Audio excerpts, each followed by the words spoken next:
গরম গরম ভাত চলে আসছে দেখেন। আমরা হচ্ছে যখন এই রেস্টুরেন্টে প্রথমে হচ্ছে গাড়ি ব্রেক দিই তখন বাজে হচ্ছে বিকাল 4টা।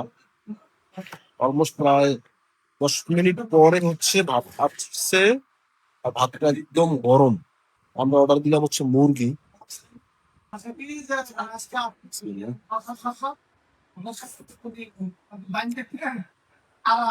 সোনালী মুরগি as usual রান্না।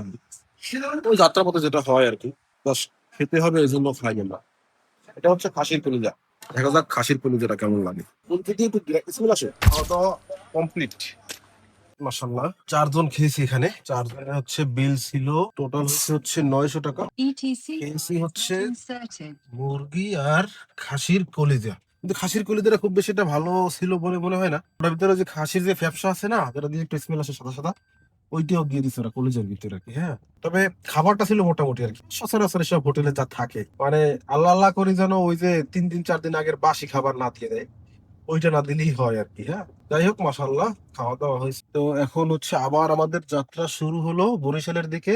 গুগল ম্যাপ বলতেছে এখান থেকে বরিশাল যেতে হচ্ছে আমাদের 2 ঘন্টা লাগবে। ঘড়িতে সময় হচ্ছে 4টা 43 মিনিট। সো এখন আর কোথাও মানে সময় নষ্ট করার কোনো সুযোগ নেই। টান টান ভো টান হবে এখন।